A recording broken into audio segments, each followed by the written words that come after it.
So I've been getting a lot of comments recently on my videos of people telling me that they still cannot go into the red zone, and if they do, they don't come out alive. So hopefully today we can go over some of the best tips and tricks for you guys to use as a solo player to make the red zone really easy. So welcome on back to the channel, everybody. If y'all don't know, my name is Ghost. I appreciate everybody stopping on by the video today. If you're into zombies content or anything Call of Duty, please do drop the video a like and subscribe to the channel, man. We're on the road to 10,000 subscribers, and your guys' support means the world to me. Now there's going to be a couple essential things that you guys need to know in order to deal with the red zone, especially being a solo player. Now you're going to need a couple things. You're going to need stamina up. Be sure to equip your operator with decoy grenades and throwing knives. Also, if you have the ether blade, that's going to help you out tremendously when going into these zones like the red zone or the dark ether. If you guys don't know how to get the ether blade, I also have videos up on the channel, so you guys can check those out. Another couple tricks that I can give you guys when you're running through places like the red zone is don't make a lot of sharp turns and try to go back in the same direction that you were going. That's going to be a way that the zombies are going to be able to cut you off. Also, try to avoid corners and buildings, and if you do get stuck in buildings, make sure that you have a nice way out, like a good window or something, so you can have a good escape. Which also just brings me to map knowledge. Now you're going to be doing a lot of parkour and grabbing onto ladders and jumping from building to building. You're going to find yourself doing this a lot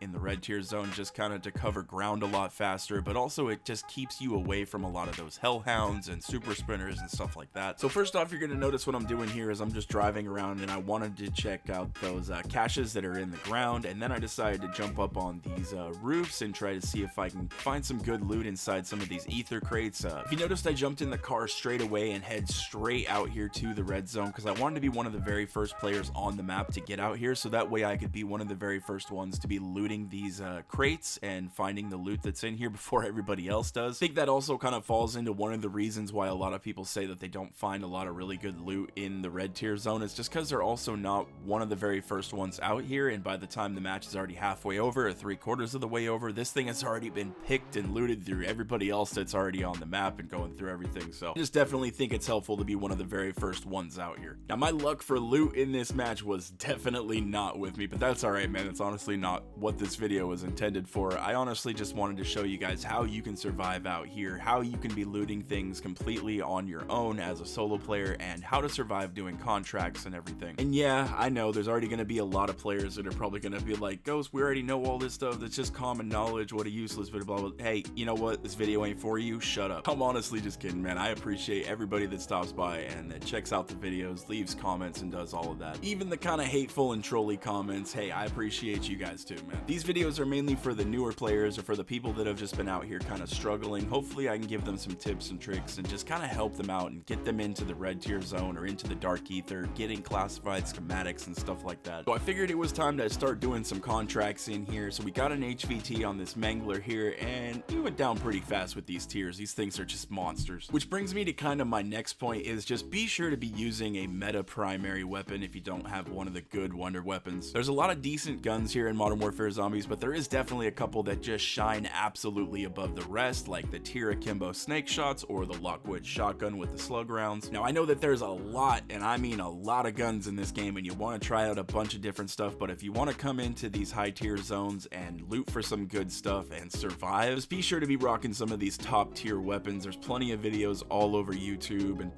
some really awesome YouTubers out there making really good zombies content right now, especially a lot of up and coming YouTubers, because I've noticed a lot of the bigger zombies YouTubers, they're not 100% thrilled on this mode, which is kind of cool for us smaller guys because then it gives us kind of a chance to shine. You got people like Spazos and Donuts and stuff like that that are all coming up, and it's honestly awesome to see. Next I had this HVT on this Disciple, and I decided to lure him into this turret that I had going here because there was also a Mega Abomination that was trailing right behind him. I think these things are some of the most underutilized and most powerful things in this game, and they're honestly everywhere. You can find them in the first tier zone, the second tier zone, they're sitting on shelves, you can find them in the ether crates and gas stations and all that. They make all of these bosses incredibly easy, especially in the red tier zone when you're doing the bounties and stuff like that, making some of the easiest contracts that you guys can do. Speaking of easy contracts, if you guys want a really easy one to do here in the red tier zone, if you can see this weapon raid stash contract spawn in right here, this is definitely one of the easiest contracts that you guys can do inside the red tier zone. All you're gonna have to do is activate the contract, run up to it, throw out a decoy, activate the weapon raid stash contract, climb all the way up on the roof where you can find this little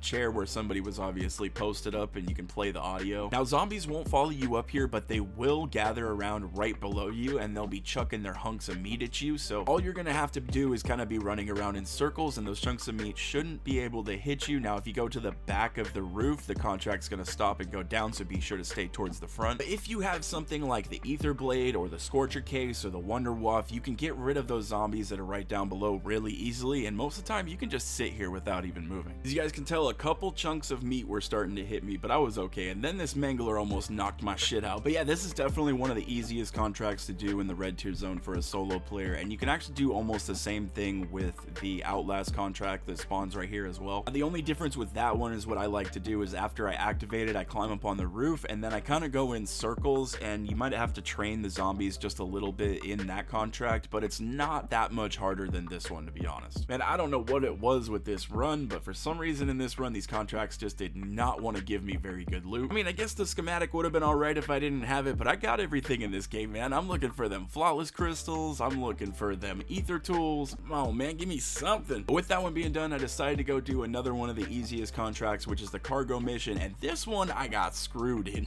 There was a mimic standing right where this thing is supposed to pick up the cargo, and it ended up blowing up the vehicle. It was really weird too. It was right there, and for some reason it just kind of shoved it to the side, and this mimic pissed me off, so I had to kill it. I saw this ether nest right here, and I decided to clear it out and see if I could get anything from it, and this thing honestly screwed me over as well. I don't know what's going on in this match. They just did not want to give me good loot in this match. The pleasures of playing an RNG game mode, I swear. But I decided to give the cargo run another go since we had another one spawn in, and this one went over successfully, thank God. Yet again, man, just an ammo mod, a 3-plate vest, and some perks. Not the greatest, man. If I was trying to regain a character, this wouldn't have been too bad of a run because I have found every single thing that I need to regain a character, but we're not doing that right now. But after completing a bunch of contracts and going through almost all the loot boxes that I think I could here in the red zone, I think it was time for me to exfil, but I want to go over a few things here for you guys. First of all, I'm going to be throwing this map up on the screen, which is going to show you guys where everything spawns, including the mega abominations, where all those caches in the ground are. Anything that you guys need to know is going to be on this map. So big, huge shout out to MWZHUB.gg for putting together these interactive maps. I'm going to have a link to their website down in the description if you guys want to go check those out if you're into zombies or Warzone. These have all exact locations for everything that you guys are going to need to know for either the Easter eggs, or if you guys want to do the red worm. Maybe you're into completing some of the Easter eggs over on Warzone, or you want to know certain things about the Dark Ether. Well, these guys definitely got you covered. And also shout out to one of my subscribers that showed me this little AFK spot in the red zone where none of the zombies can touch you. But with that, I think it's going to wrap up the video. I appreciate everybody that stopped by. Drop a like on it if you guys enjoyed it, and subscribe to the channel if you guys are new, and I will catch you